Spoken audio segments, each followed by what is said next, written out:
मैं आप सब लोगों को देख रहा हूँ फेसबुक के ऊपर आपके मैसेजेस आ रहे हैं, कमेंट आ रहे हैं, पोस्ट आ रही हैं। हांसी बन गया है नया जिला, लोग दे रहे हैं एक दूसरे को बधाई। तो मैंने सोचा कि क्यों ना आपकी इस खुशी में थोड़ा खलल डाला जाए और आपको हकीकत से रूबरू करवा दिया जाए। कैसी हकीकत? ऐसी हकीकत जिसमें खुशी से ज़्यादा इस बात का दुख हो कि आपका ज़िला बन गया है हांसी। यानी कि अब जो है हांसी अब एक ज़िला नहीं बल्कि आपकी बर्बादी का सचिवालय बनने जा रहा है। अजीब लग रहा होगा आपको। सब लोगों ने सोचा होगा कि इससे विकास को नई दिशा मिलेगी। सरकार आपको बताएगी कि हमने आपके लिए इतना सारा काम कर दिया है, इतने दिनों से अटकी हुई मांग को भर दिया है, आपकी मांग को भर दिया है, मतलब पूरी कर दिया है। और इसी तरह से आने वाले समय में गोहाना के साथ होने वाला है, यही फिर असंध के साथ होने वाला है, गन्नौर के साथ होने वाला है और दूसरे भी तहसीलों के साथ ये होगा जो अभी हांसी के साथ हुआ है। ऐसा ही कभी गुड़गांव के आसपास के इलाके में रेवाड़ी के साथ भी हुआ होगा, महेंद्रगढ़ रेवाड़ी के साथ भी। और वहाँ पर जाकर आपको उनकी हालात ज़रूर देखने चाहिए कि जिला बनने के बाद कितने सालों में उनका जीवन कैसे बदला है। अगर आप बहुत खुश हो रहे हैं हांसी के जिला बनने पर, तो आपको जाकर के ये पता करना चाहिए कि पहले जो जिले हैं उनके क्या हालात हैं। वहाँ जो पुराने दौर में लोग रहा करते थे, यानी कि जहाँ पुश्तैनी लोग, यानी हांसी में जो अब हांसी है वो हांसी, और जो अब नया बनने वाला है, यानी जो इसके चारों तरफ वो पूरे गांव को खाने वाला है, वो हांसी, उसमें कितना फ़र्क आया है। जैसे करनाल जब ज़िला शुरू से ही था और फिर पानीपत उसमें से ज़िला बना, तो पानीपत फिर किस तरह से एक स्टैंड हुआ, फिर उसमें से दूसरे ज़िले जब कुरुक्षेत्र उसमें से ज़िला बना तो फिर कैसे एक स्टैंड हुआ, अंबाला में से जब यमुनानगर बना तो फिर उसका क्या हाल हुआ, जो वहाँ लोग पहले रहते थे उनका क्या हुआ, और उन्होंने अपने जीवन में जो भी कमाया, जितनी मेहनत की, वो अब कहाँ पर हैं। हो सकता है उनके पास 2 गाड़ियाँ हों, लेकिन ये भी हो सकता है कि उनके घर में 4 लोग हों, चारों को कैंसर, डायबिटीज़, ब्लड प्रेशर या फिर कोई ऐसी हार्ट की बीमारी हो जो परमानेंट हो चुकी हो, जो कि जीवन भर दवाइयाँ खाते रहने पर उनको रहना पड़ेगा, मतलब खाते रहना पड़ेगा, ऐसा भी हो सकता है। उनके पुराने मकान भीड़ी गलियों में रहे होंगे, अब उन्होंने बाहर सेक्टर में मकान ले लिया है और अब उनके पास में एक बड़ा मकान ज़रूर है, लेकिन ईएमआई तब से लेकर आज तक कॉन्टिन्यूसली चली जा रही है। उनके 3 बच्चे हुए, तीनों ने मकान अलग अलग लिया और उनके जो है ईएमआई चल रही है, यानी उनका पूरा जीवन कर्जे में चल रहा है अगली पीढ़ियाँ तक। और ये हो सकता है क्योंकि ज़मीनों के रेट बढ़ेंगे, आपको ऐसा लगेगा बहुत सारी सुविधाएं हो जाएंगी और आपको ऐसा ऐसा बताया जाएगा कि जिला मतलब विकास। और अब मैं आपको ये बता रहा हूं जिला मतलब विनाश। तो मैं सिर्फ आपको जो बताने जा रहा हूं उसको गौर से सुनिएगा और देखिएगा, बताइएगा, मुझे कमेंट बॉक्स में लिखकर बताइएगा कि मैं कहां गलत हूं, और यदि मैं वहां गलत हूं तो फिर आप उसको करेक्ट करिएगा कि इसका कोई दूसरा रास्ता भी निकल सकता था क्या, और अगर इसका रास्ता निकल सकता था तो वो रास्ता प्रशासन में बैठा व्यक्ति, विधानसभा में बैठा व्यक्ति करेगा या खुद सरकार करेगी। सरकार मतलब गांव, यानी मैं, यानी वोटर करेगा, या जो गांव का 18 साल से ऊपर का आदमी है वो करेगा, ग्राम सभा करेगी। इसको आपने देखना है, क्योंकि जिस चक्कर में आप फंसे हो, जिस जाल में आप फंस गए हो, वो जाल है विकास की झूठी परिभाषा का बुना हुआ। विकास की झूठी परिभाषा क्या है? आपको यह बताया गया है कि सड़कें जो हैं वो पैमाना होती हैं विकास का, ऐसा आपको बताया गया। आपको बताया कि आपके घर में गाड़ी है तो वे विकास का पैमाना है। अब बेशक कर्जे से ले लीजिए आप, आपके घर में झगड़ा बेशक रहे, अब प्रेम प्यार बिल्कुल भी ना हो, लेकिन मकान बड़ा होना चाहिए, तो वो आपकी तरफ से विकास माना जाएगा। शुद्ध हवा बेशक ना मिलती हो, लेकिन सामने घर के पार्क होना चाहिए।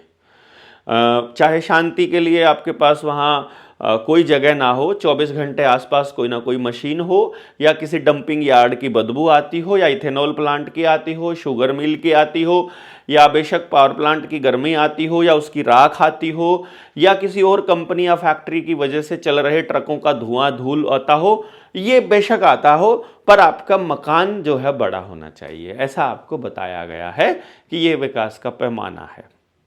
फिर विकास का पैमाना है कि आप ब्रांडेड कपड़े पहनते हो, भले ही आप उन कपड़ों की फ्रीक्वेंसी कितनी ही लो हो और वो आपको बीमार रखते हो। फिर ऐसे इसी तरह से तमाम चीज़ें जो हैं वो आपको बताई गई हैं। आपको कहा कि आप नौकरी पर होंगे तो उसे विकास माना जाएगा, भले ही आप नौकरी करने के लिए अपने गाँव की ज़मीन छोड़ करके शहर में रहते हो, किसी दूसरे स्टेट में रहते हो, या किसी देश में जा चुके हो, किसी दूसरे देश में, वहाँ से अपने घर वालों के लिए कभी टाइम पर ना आ पाते हो। बेशक आपके पास बहुत सारा पैसा हो, लेकिन उस पैसे का इस्तेमाल आप अपने लिए ना करके केवल कंपनी के लिए करते हो, और आपकी तनख्वाह 1 लाख हो और खर्चा 90,000 हो, बचते वही 10,000 हो, जो अगर गांव में 10,000 की नौकरी करके भी बचा सकते थे, क्योंकि गांव में कोई खर्चा नहीं होता है। मतलब ये आपको इस तरह से बताया गया है। तो ये विकास की झूठी परिभाषाएं हैं। कुछ चीज़ें हैं जो आपकी बदलेंगी, आप बताइएगा कि वो जो चीज़ें बदलेंगी वो आपकी बेहतरी के लिए बदलेंगी, आपकी बर्बादी के लिए बदलेंगी, और उससे आप हिसाब लगाइएगा कि अब हांसी के लोगों का जीवन मुश्किल होने वाला है या अच्छा होने वाला है। और जो आज बच्चे 15 साल के हैं या 25 साल के हैं, आज से 10 साल बाद इस वीडियो को अगर देख रहे हो तो वो बताएंगे कि उस वक्त आज 2025 में आप कैसे थे और उस टाइम पर आप कैसे हो जाएंगे, या आपका जिला बना है, आप 10 साल पहले या 15 साल पहले 25 साल पहले कोई जिला बना था, आपका जीवन कैसा था और अब कैसा जीवन है, वो जरूर बताइएगा। क्या आपके बच्चों के लिए भी खेलने का उतना ही स्थान बचा हुआ है? क्या आपके लिए, क्या अभी भी वहाँ इतनी ही शांति है, गाड़ियों की गड़गड़ाहट कम रहती है? क्या पहले मैंने करनाल के अंदर देखा है, मेरी बुआ जी करनाल में रहती थी, तो मैं वहाँ समाज को बिल्कुल गांव के तरह भी देखता था, बाज़ार भी देखता था, और एक दूसरे से मेल जोल भी देखता था। और आज मैं उसी जगह पर देखता हूँ तो वो लोग तो सब जा चुके हैं, वहाँ नए माइग्रेटेड लोग आ चुके हैं और पूरा स्ट्रक्चर बदल चुका है। तो वो स्ट्रक्चर कैसे बदलेगा मैं अब आपको बता सकता हूँ। और दूसरे तमाम तरह के एक्सपीरियंस जो मैंने गुड़गांव से लोगों से लिए हैं, दिल्ली से लिए हैं, अपने ज़िले से लिए हैं, और जो अभी तक के सामाजिक जीवन में मैंने लोगों से सीखा, समझा, जाना है, मैं वो आपके सामने रख रहा हूँ। आपको तय करना है कि आप इस बात को कैसे लेते हैं। झूठी परिभाषा आपको बता दी गई, आपको नहीं बताया गया कि चैन से जीना, शांति से जीना, समृद्धि से जीना, किसी चीज़ की कमी ना रहना, आपको ऑर्गेनिक खाना मिलना, मतलब और आपकी फ्रीक्वेंसी हाई रहना एक्चुअल विकास है। लेकिन वो आपको कुछ भी बताते रहेंगे। लेट अस सी, कमेंट बॉक्स में लिख के बताइए कि क्या लगता है आपको। कुछ पैमाने हैं जो आपको बताए गए हैं। जीडीपी का पैमाना जैसे कि बताया जाता है कि वो आपके विकास का पैमाना है, जबकि मैं अपने जनता सरकार मोर्चा की ट्रेनिंग्स में लगातार बता चुका हूं कि आपका विनाश ही देश का विकास है। आपके विनाश का पैमाना ही देश के विकास का पैमाना है। आप सर्च भी कर सकते हैं, निडर इंडिया, आपका विनाश ही देश का विकास है, देवेंद्र बल्हारा करके ऐसा एक अगर आप टाइटल लिखेंगे तो आपको यूट्यूब पर निडर इंडिया पर हमारी वो पुरानी वीडियो मिल जाएगी। और अगर नहीं मिलेगी तो अभी 19 से 21 हम लोग ट्रेनिंग कर रहे हैं सहारनपुर में, वहाँ पर आकर के आप नए सिरे से भी इसको समझ सकते हैं। तो चलिए, क्या क्या अभी तक के ज़िलों के बने हालात पर मैंने बात कर ही ली है। तो अभी तक के जो इससे समझिएगा, पेरेंटिंग से समझिए सरकारों की करतूत। ये करतूत कह लीजिए, कारनामा कह लीजिए, आप इसको कुछ भी कह सकते हैं, पर मैंने ये पेरेंटिंग का जिक्र क्यों किया है आपके सामने, इसको समझिएगा। मैंने ये पेरेंटिंग का इसलिए जिक्र किया है कि माँ बाप भी अपने बच्चे को कभी फ्री में उसके लिए खर्चा नहीं करते हैं। ऐसी सोच हमारे देश के लोगों की मैंने देखी है, बहुत से लोगों की। हालांकि हालात बदल रहे हैं, परंतु जब माँ बाप अपने बच्चों के लिए खर्चा करते हैं तो उसे हर कुछ दिन के बाद में या हर रोज़ भी कहीं कुछ समय के बाद में याद दिलाते रहते हैं कि तुझ पे इतना खर्चा किया है, तेरे लिए हम लोग शहर में शिफ्ट हुए हैं, तेरे करियर के लिए हुए हैं, जो कुछ है तुम्हारा है, इसके बदले में तुमको सुबह इतने बजे उठना पड़ेगा, इतना काम करना पड़ेगा, ये करके दिखाना पड़ेगा, ये परफॉर्मेंस हमको चाहिए। ये माँ बाप की बात बता रहा हूं, जिनका दायित्व है, जिनका कर्तव्य है अपने बच्चों के लिए कुछ भी करना। वो माँ बाप भी अपने बच्चों को ये कहते हैं कि तुमको हमारे किए हुए खर्चे के बदले में ये करना पड़ेगा। तो आपको क्या लगता है कि प्रशासन में बैठा व्यक्ति या विधानसभा लोकसभा में बैठा व्यक्ति आपके ऊपर इस चीज़ का एहसान नहीं जताएगा कि उन्होंने आपके ब्लॉक को, आपके इसको क्या कहते हैं, तहसील को जिला बना दिया गया है, और जिला बनाने के बदले में आपके कुछ दायित्व हैं वो पूरा करने के लिए आपसे नहीं कहेगा?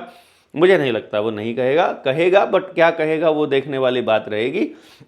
अभी फिलहाल आप ये समझिएगा कि क्या क्या बदलेगा और कैसे कैसे बदलेगा, इस चीज़ को आप समझिएगा। मैं आपको सबसे पहले बता देता हूँ ज़मीन के केस में क्या क्या बदलेगा। ये अगर आप में कोई इसमें से कोई चीज़ भी कमी या ज़्यादा लगती है तो आप व्हाट्सएप पे लिख सकते हैं, क्योंकि आपको लिखना कमेंट में लिख सकते हैं। और ज़मीन में क्या बदलेगा वो आपको ऐसे लिखना पड़ेगा, क्योंकि बहुत सारे मुद्दे हैं तो मुझे नहीं मालूम पड़ेगा कमेंट किस चीज़ को लेकर के आया है। सबसे पहले आपको लगता है आपकी ज़मीन की कीमत बढ़ेगी। मुझे ऐसा नहीं लगता है कि आपकी ज़मीन की कीमत बढ़ेगी। वो क्यों नहीं लगता है मैं आपको बता रहा हूँ। जहाँ आप अभी रहते हैं वहाँ यदि आपकी ज़मीन अभी 1 एकड़ का रेट 40 लाख रुपया है, और कुछ समय के बाद में जब ये जिला घोषित हो गया है, अगले ही दिन हम मान लेते हैं कि इसकी ज़मीन का रेट 80 लाख रुपया हो गया होगा। पहली बात तो मैं एक कमाल की बात बताता हूँ कि लोग विधानसभा में, लोकसभा में क्यों जाते हैं, चुनाव क्यों लड़ते हैं, और उनका इतने करोड़ों रुपया खर्च करने का मन कैसे हो सकता है। क्योंकि यदि आपकी जान पहचान वहां लोकसभा विधानसभा में कहीं पर बैठे हुए लोगों में है तो आप उनसे पूछ सकते हो कि लोकसभा में, विधानसभा में अगली कार्रवाई क्या हो रही है और वो नए विकास के पैमानों में क्या चीज ऐड करने वाले हैं। तो जैसे मान लो कोई एमएलए है, वो विधानसभा में बैठता है तो विधानसभा में कार्यालय कामकाज चलता है, तो विधानसभा में मंत्रिमंडल की बैठक में तय हुआ होगा कि भैया ये जिला बनने वाला है, और उसके ऊपर कार्रवाई चल रही है, रिटर्न काम चल रहा है, ड्राफ्टिंग तैयार हो रही है। उसी दौरान एमएलए के जानकार रिश्तेदार उनके वो कहीं से भी पैसा उठा करके रोड के आसपास जो सड़क बनी हुई है, जो सिंगल रोड है, उस पर ढेर सारी जमीन खरीद लेंगे रोड के आसपास, चाहे वो 50 लाख का एकड़ मिले, चाहे 1 करोड़ का मिले, चाहे 2 करोड़ का मिले। क्योंकि जैसे ही वो जिला बनेगा उसके आसपास की जमीन के रेट आसमान को छूने लगेंगे, तो वो आदमी फटाफट वहीं पर अपनी कॉलोनी काट चुका होगा, और उससे पहले वो जो उसने इन्वेस्ट किए थे 100 करोड़, वो उसी टाइम 10,000 करोड़ का मालिक बन जाएगा। या जो खेती के लिए भी लिया था अब अधिग्रहण में वो बहुत महंगा जाने वाला है, तो वहां पर चुटकियों में वो करोड़पति अरबपति बन जाएगा, बल्कि हजारों करोड़ का मालिक बन जाएगा, कई 100 करोड़ का भी, डिपेंडिंग अपॉन कि उसने इन्वेस्टमेंट कितनी की है।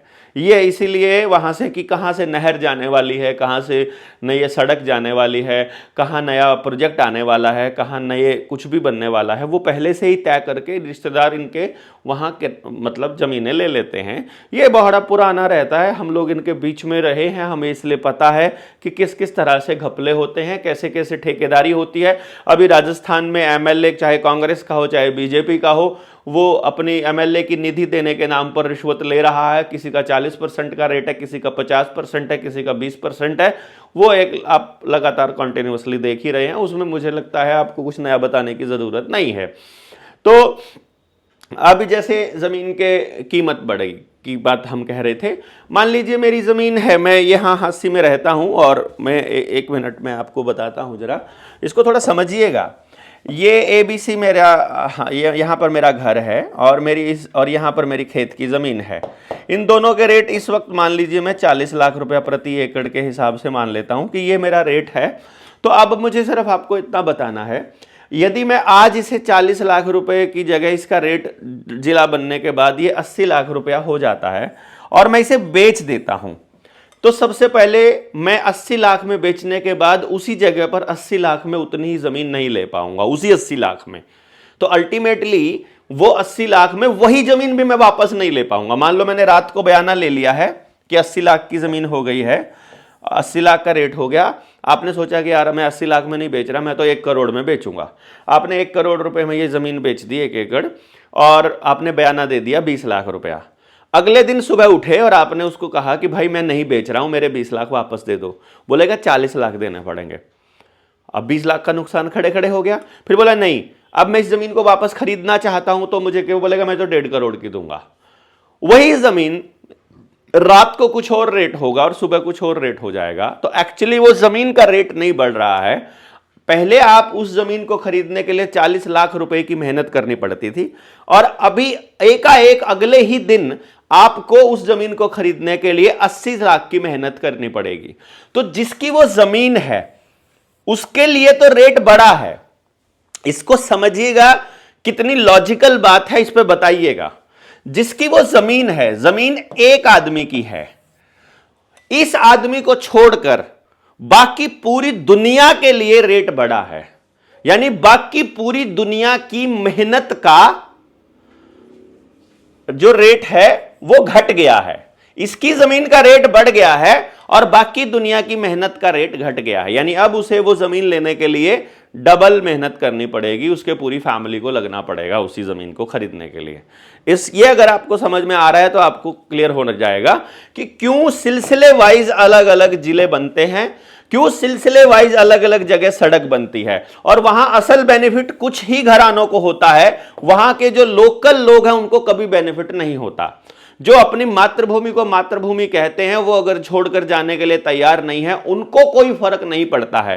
क्योंकि आपके पास 4 एकड़ जमीन थी तो 4 एकड़ जमीन में उतना ही गेहूं पैदा होगा, उतनी ही धान पैदा होगी, उतनी ही कपास पैदा होगी, उतना ही मकान बन सकता है, उतनी ही काम हो सकता है जितना ये जिला बनने से पहले हो सकता था। रेट बढ़ेंगे केवल भूमाफिया के लिए, रेट बढ़ेंगे सीएलयू के, रेट बढ़ेंगे उसका उपयोग, मतलब वहां फैक्ट्रियां लगने वाली हैं, वहां आपके सेलर लगने वाले हैं, वहां पावर प्लांट लगने वाले हैं, या वहां पर कोई डंपिंग यार्ड बनने वाला है। यानी बदबू और गंदगी और पॉल्यूशन का कोई धंधा खुलने वाला है, केवल उसके लिए रेट बढ़े हैं। भूमि अधिग्रहण का रेट बढ़ जाएगा। अब चूंकि ये शहर में आ गया है, अब ये शहर के दायरे में आ गया है, तो अब गांव की पंचायत के पूछ बिल्कुल खत्म हो जाएगी। तो अब आपकी जमीन शहर में आ गई है, यानी गांव अब शहर बन गया है। ये कह करके भारत की व्यवस्था को ध्वस्त किया जाएगा, क्योंकि भारत केवल गांव में है, शहर में अंग्रेजियत बसती है, अंग्रेजों का राज है। इसीलिए गांव बसाए थे हमारे बड़े बुजुर्गों ने। लेकिन चलो, आप लोगों को तो ऐसा लगता है कि हम पुरानी भाषा बोलते हैं कि भारत गांवों का देश। अरे नहीं, गांव ही भारत है, इसको समझना होगा। बट कि पता नहीं कैसे समझेंगे। चलिएगा, ये बात समझ में आ गई होगी, मुझे लगता है इतना तो क्लैरिटी आपको हो गई होगी। मैं नहीं समझता हूं कि मैं कोई दूसरी भाषा में बात कर रहा हूं। फिर साथ के साथ यहां पर अगर हम लोग बात करें कि यार ये तो बड़ा पंगा हो जाएगा अगर इस तरह की बातें हो गई तो चलो अगली बात करते हैं, शिक्षा में क्या क्या चीज़ें खुलेंगी, शिक्षा में क्या क्या बदलेगा। स्कूल नए नहीं बनने वाले हैं, सरकारी तो खास तौर पर नहीं बनने वाले हैं, प्राइवेट जरूर बनेंगे, क्योंकि उससे जीडीपी का आंकड़ा बढ़ता है, विकास के आंकड़ों में बढ़ोतरी होती है। मैंने बताया ही था कि आपका विनाशी देश का विकास है। कॉलेज जो पहले छोटे थे अब वो बड़े हो जाएंगे और उसमें ठेके पर भर्तियां हो जाएंगी। कंट्रोल ज़्यादा हो जाएगा, क्योंकि गांव के लोगों को कंट्रोल करना थोड़ा मुश्किल होता है, पर अब क्योंकि आप जिले के लोग हैं तो अब आपको कंट्रोल करना आसान है, क्योंकि अब आपको कलेक्टर के हिसाब से काम करना पड़ेगा। रोजगार में क्या क्या फर्क पड़ेगा, इसको जरा समझिएगा, ये बड़ा कमाल चीजें चलती हैं। रोजगार पे क्या पड़ेगा, दुकानें ज्यादा खुलेंगी। तो चलो अभी फिलहाल में जो दुकानें हैं, जितनी भी दूसरे जिलों की दुकानें ले लेते हैं, वो क्या काम करती हैं। आपका लोकल गांव का बना हुआ बेचती हैं या फैक्ट्रियों का, कंपनियों का बना हुआ बेचती हैं। तो वो बेसिकली वो कंपनियों के दलाल हैं। वहां खाने का सामान भी कंपनी से आता है, पहनने का सामान भी कंपनी से आता है, कंस्ट्रक्शन में यूज होने वाला सामान भी कंपनी का आता है। यानी गांव के आदमी का, यानी भारत के आदमी का कुछ भी इस्तेमाल नहीं होता है उन दुकानों पे, केवल मल्टीनेशनल कंपनियों का यानी विदेशी कंपनियों का सामान बिकने का ही काम होता है। तो अगर और ज्यादा दुकानें खुलेंगी तो और ज्यादा कंपनियों का राज स्थापित होगा। इसको आप ऐसे समझिएगा, इसको आप इस तरह से समझ लीजिएगा। रेडी पटरी वाले लोगों की ज्यादा जरूरत पड़ेगी। अब चूंकि लोकल आदमी तो रेडी पटरी लगाता नहीं है, जैसे मैं अपने गांव में रेडी पटरी बहुत कम चांसेस हैं लगाऊंगा, जब मैं बहुत गरीब हूं, मुझे कोई फर्क नहीं पड़ रहा है, तभी मैं लगा पा रहा हूं, या फिर मैं बहुत मेहनती हूं, मुझे इस बात से फर्क नहीं पड़ता कौन क्या कहेगा, तब भी मैं लगा सकता हूं। बट ये चांसेस बड़े कम रहते हैं, और ये गांव में कल्चर नहीं रहता है, ये शहर में ही रहता है रेडी पटरी का। तो ज्यादातर रेडी पटरी वाले लोग माइग्रेटेड लोग होते हैं। तो यदि आप माइग्रेशन, रोजगार के लिए, मैंने आपको बताया अपराध और माइग्रेशन ये शब्द भी मैंने इस्तेमाल किए हुए हैं। अगर आप का आदमी, शहर में रहने वाला, कहीं भी रहने वाला, अगर माइग्रेटेड है, तो अपराधी और नशेड़ी होने के चांसेस, या नशा बेचने के चांसेस, या अपराध को सपोर्ट करने के चांसेस ज्यादा रहते हैं। अगर आप पुलिस में भी काम करते हो, तो पुलिस में आप अपने ही गांव में, अगर चौकी में आपकी ड्यूटी लग जाए, तो आप अपने गांव वालों को लाठी नहीं मार पाओगे। अगर आप अपराध, नशा बेचते हो, तो अपने गांव में नशा नहीं बेच पाओगे। यदि आप गलत काम करने की कोशिश करोगे, अपने गांव में नहीं कर पाओगे। इसीलिए सरकार में बैठे लोग ऐसी नीतियां बनाते हैं कि ज्यादातर लोग अपने घरों को छोड़कर अपने गांव से और अपने घर से दूर जाएं, ताकि नशे की प्रवृत्ति बढ़े, अपराध की प्रवृत्ति बढ़े। क्योंकि एक टाइम तो ऐसा आएगा ही जब आपका जीवन में एकाकीपन आएगा, आप एंटरटेनमेंट के लिए ही सही, या ज्यादा पैसा कमाने के लिए भ्रष्ट तंत्र के जाल में फंस जाओगे, और आप भ्रष्टाचार या गलत काम करने लग जाओगे, तो उस वक्त आपके सामने अगर आपका गांव खड़ा होगा, तो आप अपराध की दुनिया में जाने से बच सकते हो। परंतु यदि आप माइग्रेटेड हो, दूसरे जिले में या दूसरे शहर में या दूसरे स्टेट में आए हुए हो या दूसरे देश में, तो आपके अपराधी होने के चांसेस हमेशा ज्यादा होते हैं। तो अपराध के लिए माइग्रेशन एक बहुत बड़ा कारण है, नशे के लिए एक बहुत बड़ा कारण है। फिर जितनी चीजें होंगी किराए पर चला करेंगे, और टैक्स, टैक्सी नहीं है ये, टैक्स है। तो ई रिक्शा तो आगे लिखा है। तो टैक्स और टैक्सी दोनों की दोनों बढ़ने वाली हैं। मतलब जब अगर रोजगार के अवसर आएंगे, तो आपके ऊपर टैक्सेस भी ज़्यादा लगेंगे, ऑब्वियस सी बात है। शहर में मकान बनाने के लिए आपको CLU लेना पड़ेगा, वहाँ पर आपको नक्शा पास कराना पड़ेगा। जिला बन गया है, तो अब आपको वहाँ पर सचिवालय बनेगा, फिर वहाँ पर आपके दूसरे दफ्तर खुलेंगे। तो वह मैंने आगे जिक्र किया हुआ है कौन से दफ्तर खुलेंगे कंट्रोल करने के लिए। तो अब आपके ऊपर कंट्रोल जो पावर है वो प्रशासन की ज़्यादा हो जाएगी, और इस ई रिक्शाज बहुत आ जाएंगी, रिक्शा चलने लग जाएंगी। तो मतलब आपको अल्टीमेटली असल काम से, धरती से हटा करके, खेती से हटा करके, अपने गांव से हटा करके और गंदगी के अंदर धकेल दिया जाएगा रोजगार के नाम पर। बाकी आप बता दीजिए, आप जो काम करते हो शहर में आकर के, आप उससे खुश हो, आपका परिवार बहुत अच्छा है, आपको पैसे मिल रहे हैं, क्योंकि EMI आपको देनी पड़ती है, इसीलिए आपको मजबूरी में करना पड़ता है, वरना आप आज छोड़ दो। क्योंकि आप उस जाल में फंस गए हो कि जीवन जीने का सलीका ये है और विकास का पैमाना ये है, आपके पास कम से कम इतनी बड़ी मोटरसाइकिल, इतना बड़ा कार, ऐसे कपड़े, ये मोबाइल, ये सब होना चाहिए। तो वो दिखाने के चक्कर में आपको EMIs पूरी करने के लिए काम अपनी मजबूरी से करना पड़ता है, ना कि अपनी मर्जी से। ये बहुत इंपॉर्टेंट चीज़ है। स्वास्थ्य के पास आकर के आ जाइएगा।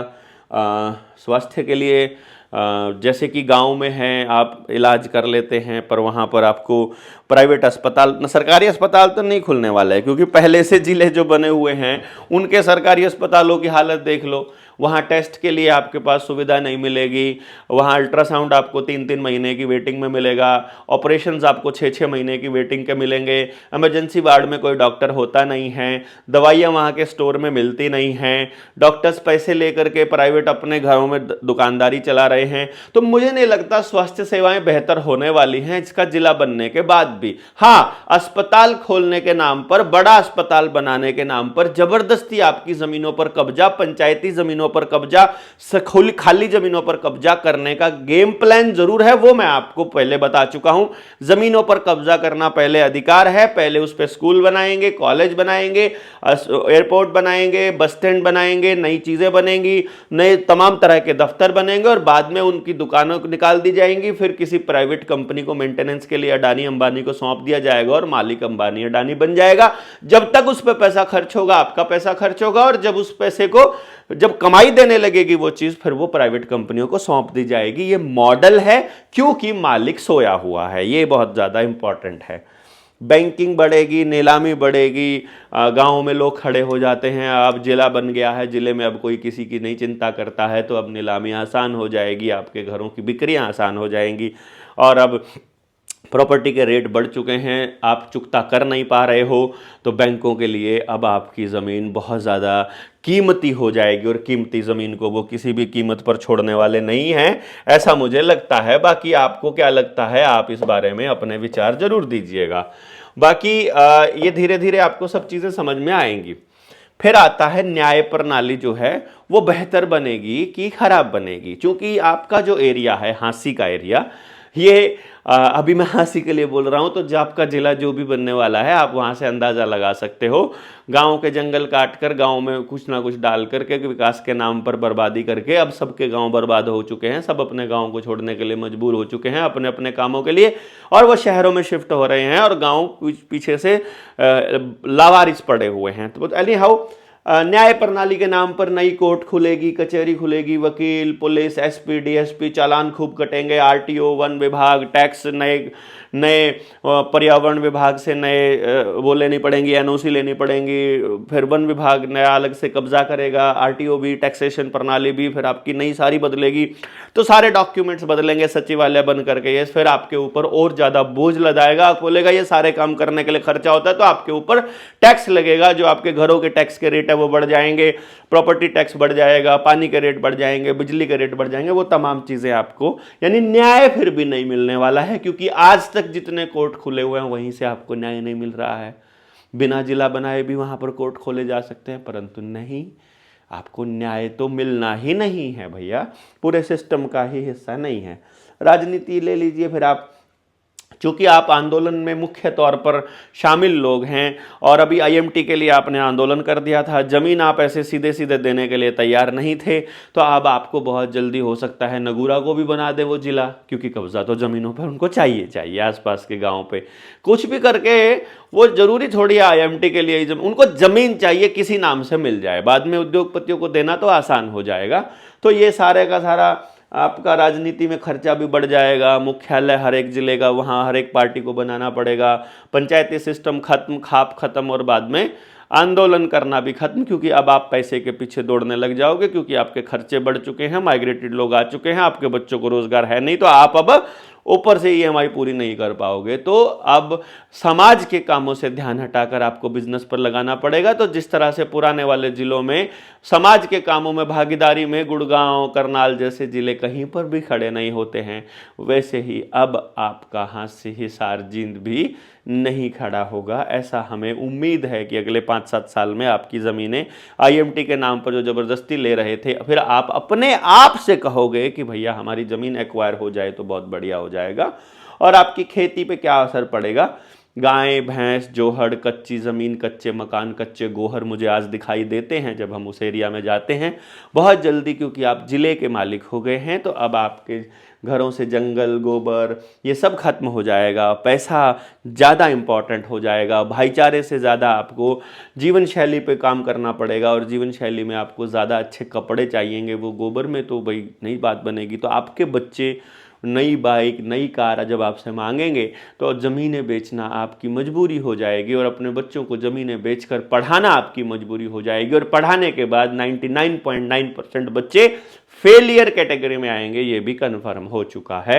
अभी तक की बातचीत से आपने ये सब कुछ तो बता दिया है। मेरे पास वो थोड़ा सा मैं लिख पाया, इतना ज़्यादा मैं नहीं लिख पाया था, क्योंकि मुझे लगता था मैं एक बार आइडिया दे देता हूं, और किन किन चीज़ों पर आपको लगता है जीवन शैली बदलेगी आपका जिला बनने के बाद, ये तो आप ही बता सकते हैं। मैंने एक प्रीव्यू देने की कोशिश की है कि जिला बनने के बाद आपका जीवन आसान होगा कि मुश्किल होगा, और जो पहले जिले बने हैं वो जो जिलों में पहले रहते थे उनके जीवन आसान हुए हैं या मुश्किल हुए हैं, एक बार देख लीजिएगा।